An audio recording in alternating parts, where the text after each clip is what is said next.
Joining me now to analyze the implications of the latest fuel price increase by the NNPC is Kelvin, Emmanuel, an oil and gas consultant. Glad to have you on the news tonight. Thank you for having me.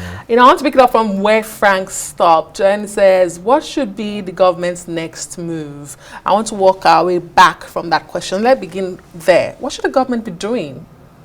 Additionally, you know, it's interesting because I like numbers. Today, 1 metric ton of PMS unleaded 10 ppm is about $736 per metric ton. A metric ton has 1,341 liters.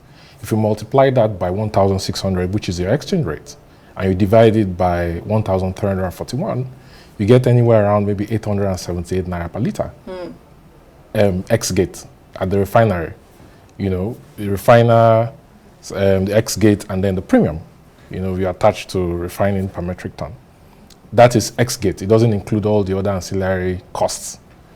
Then you add your cost of logistics and transportation, which was why Dangote had brought in the private sector equalization program to provide CNG trucks to distribute petrol directly to stations, retail stations around Nigeria, and boycott the cartel middlemen that are causing issues between the refinery and the end consumer.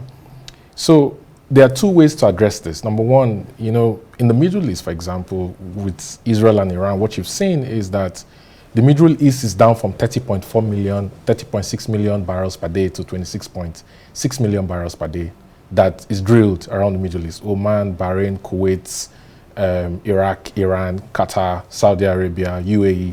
They produce about 26.6 million barrels of crude per day. They have 12.9 million barrels of installed refinery capacity, and they refine currently about 10.1 million barrels.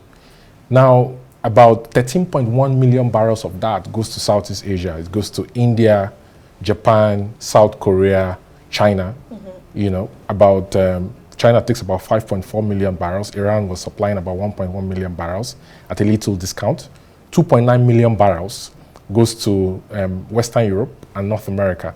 So what you had basically was that with the escalation and with the threat that Iran was going to close the Straits of Hormuz in the Persian Gulf, what you had was that all of these producing countries stood the risk of not being able to get their crude cargoes out of the Persian Gulf, either through the Bab el-Mandab to the Suez Canal to Europe and America, or to Southeast Asia. That was why prices went up temporarily to $78 per barrel. But with the de-escalation you've seen, where the ceasefire has been announced, prices is back. WTI is trading at $65 today as we speak, you know, and Brent is trading at about $68 per barrel.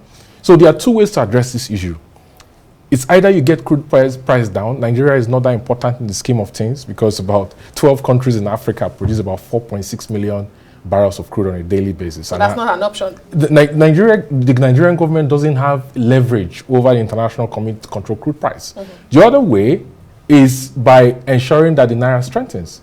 And now let's come back to an important point. So 1.5 million barrels of crude daily production. Nigerian government gets 804,000 barrels per day.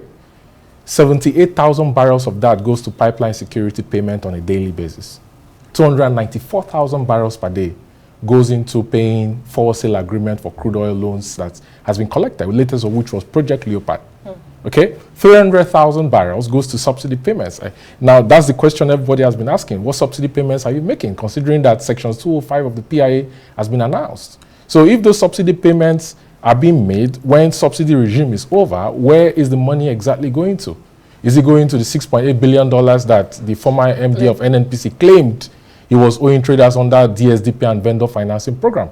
You know, so if these receipts are not coming, so you have basically like 594,000 barrels going into both subsidy payments and going into the forward sale agreements, 78,000 pipeline security. The remaining 131,000 barrels goes into tax oil to FIRS and royalty that's calculated as volume, price, and depth for payment to NUPRC and FIRS. So the solution here is you need more dollars to be able to provide balance of payment for CBN to have liquidity to the foreign exchange markets in Nigeria to stabilize the Naira so that you don't subject yourself to so much shocks. Dollars we do not print. Petrol is a lifeline of the economy. At the moment, Nigerians are bleeding. When the NNPCL took this decision, could they have done without it? I mean, how much of it is really due to global oil prices, as they claim, and the exchange rates? Could they have held off? Was it possible for the NNPC not to do this at this time? Not to do what? Not to increase the prices at the pump prices of petrol. Was it possible for them not to do that? NNPC is operating a loss-making business downstream, as far as I'm concerned, you know, because it neither has the FX from all the encumbrances, it has a huge hole on its balance sheet. It has $2.96 billion in refinery turnaround maintenance that has been proven to be false. There was no turnaround maintenance of refineries. That money is gone with the wind. That cannot be accounted for. It doesn't have working refineries. What they have are modular refineries doing AGO and LPFO and diesel, yeah? That the modular refineries like Walter Smith and Aradel can do that lack a catalytic reformer, okay? So if at all they are bringing in products, they are still importing. Yeah. And you have a situation where they are still, you know, collecting $30 per metric ton to allocate PFI invoices to marketers. So in my opinion, I think that NNPC, the new management, should focus on upstream E&P and allow the private sector players to play in that space. For example, because NNPC owns 7.12% of Dangote refinery. You know, so the government doesn't have a play here at the shore. That is the reality on the ground. And Nigerians will continue to suffer for it. So what the government has control of is to manage the exchange rates. And so I'll tell you what, I'll go a little bit on a tangent. Very quickly. I'll go a little bit on a tangent. Very quickly. Adeshua, you're not producing enough oil. You're also not accounting for the oil you're producing. I've given you a breakdown of how 804,000 barrels of crude oil is shared on a daily basis. I also think that Nigeria needs an hydrocarbon accounting framework. Because for me, it's like you pouring liquid into a basket. If you don't plug the holes in the basket, or if you don't realize that a basket is not meant to hold liquid, no matter how much you increase the flow rates, you're not going to get higher retention of liquid in the basket.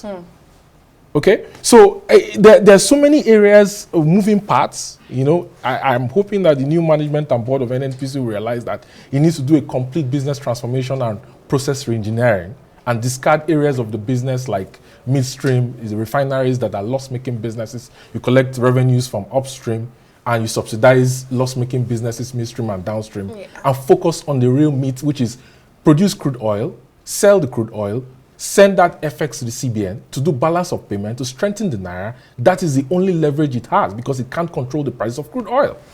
Okay. All right. No comeback from that. Thank you so much, Kelvin Emmanuel, oil and gas consultant. It's unfortunate that the burden has been pushed to Nigerians when it comes to deregulation of this sector. Perhaps we'll get a reprieve sometime that will be permanent.